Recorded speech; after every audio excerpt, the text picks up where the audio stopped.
दोस्तों कल के वीडियो में हमने कुल मिला के जितने भी प्रश्न पढ़े थे उनमें एक प्रश्न ये भी था कि हाल ही में भारत में दुनिया की पहली सीएनजी पावर्ड मोटरसाइकिल को लॉन्च किया है किस कंपनी के द्वारा।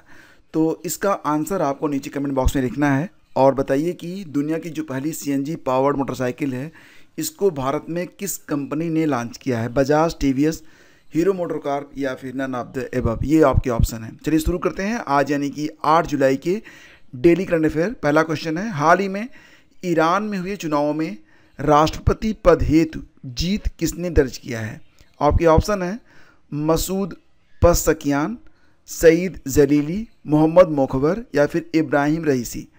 तो फ्रेंड्स, हाल ही में ईरान के नए राष्ट्रपति के लिए हुए चुनाव में जीत दर्ज की है मसूद पज़श्कियान ने। ये पेशे से डॉक्टर हैं और अब ये ईरान के अगले राष्ट्रपति होंगे। देखो फ्रेंड्स, इनके चुने जाने के पीछे भी एक कहानी है। फिलहाल आप ये समझिए कि मसूद पज़श्कियान ये देश के यानी कि ईरान के नवे राष्ट्रपति चुने गए हैं।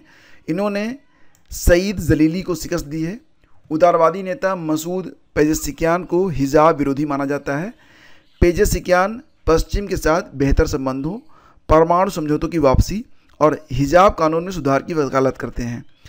देखो, आपको महसा अमीनी का नाम याद होगा। महसा अमीनी की जब डेथ हुई थी, उन्होंने जो मामला था आपको पता होगा, नहीं पता है तो आप एक बार गूगल कर लें।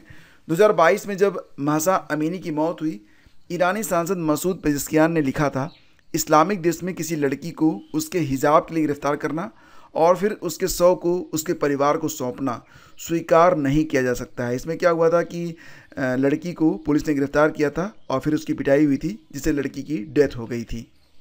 हाल ही में किस ऑनलाइन कैब की सुविधा देने वाली कंपनी ने खुद का मैप विकसित किया है।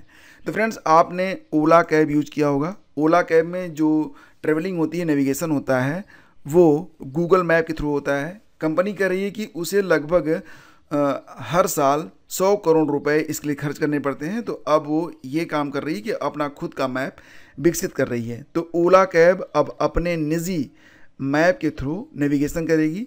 ओला के संस्थापक कौन है? भावेश अग्रवाल, यही सीईओ भी हैं और सह संस्थापक है अंकित भाटी। इसका हेडक्वार्टर कहाँ पर है? बेंगलोर, कर्नाटक में। अगला क्वेश्चन है, हाल ही में भारतीय मूल की किस महिला को ब्रिटेन में संस्कृति मंत्री का पद दिया गया है? बहुत ही इंपॉर्टेंट क्वेश्चन है। और फ्रेंड्स, ये हैं लीसा नंदी।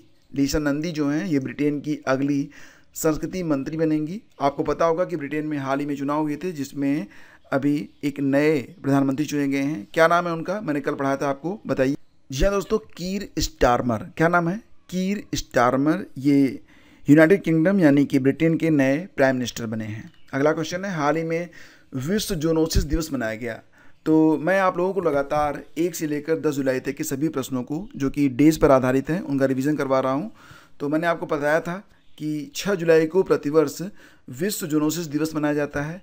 तो इसका उत्तर 6 जुलाई है। अब आप एक काम करिए कि आज मैं आपको नहीं बता रहा हूँ कि 1 से लेकर 10 जुलाई के बीच में कौन कौन से दिवस मनाए जाते हैं। ये आपको करना है, नीचे कमेंट बॉक्स में आपको बताना है कि 1 से लेकर 10 जुलाई के बीच में कौन कौन से इंपॉर्टेंट डेज मनाए गए। मैं प्रतिदिन आपको पढ़ाता हूँ, आज उसका रिवीजन है।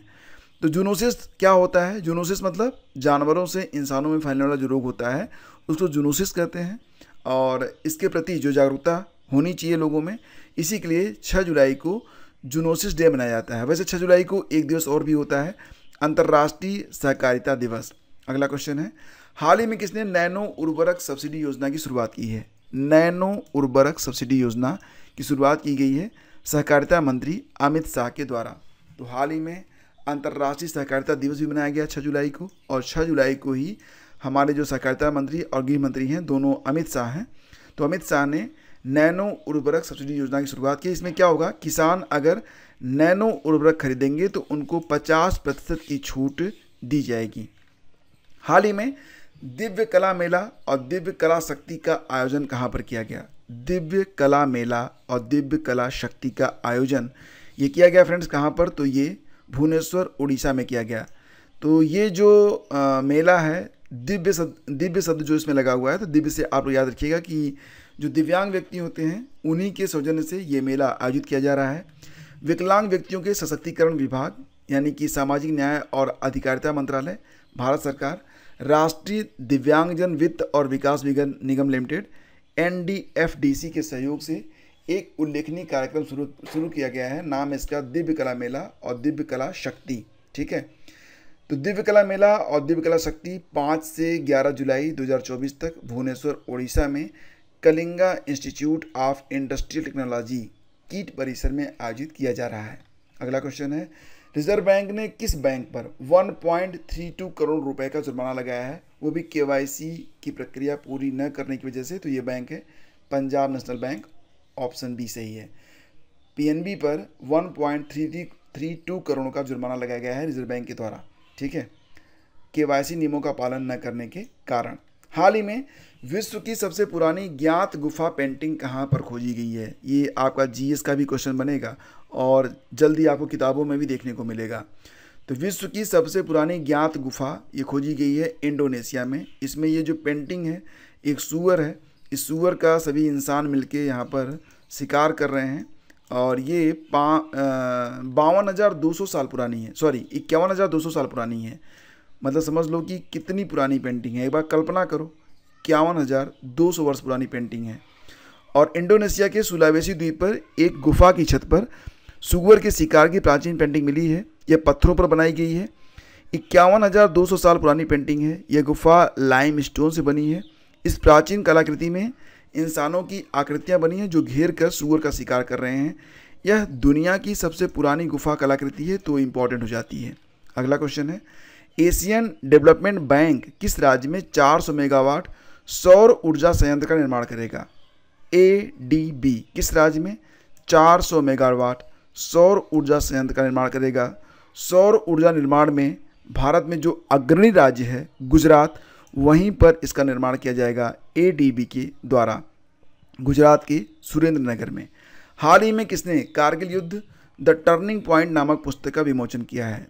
कारगिल युद्ध द टर्निंग पॉइंट, इस किताब का विमोचन किया गया है KT पटनायक के द्वारा। KT पटनायक कौन है? ये गवर्नर है अरुणाचल प्रदेश के। तो फ्रेंड्स, ये हो गए आपके 10 प्रश्न। अब कुछ और वन लाइनर हैं जो कि बहुत ही इंपॉर्टेंट हैं, उनको भी देखते हैं। LIC के फिर से MD और CEO बन गए हैं Siddharth Mohanty, most important. PIB के महानिदेशक बन गए हैं धीरेन्द्र ओझा। भारत और बांग्लादेश गंगा जल संधि का नवीनीकरण करेंगे।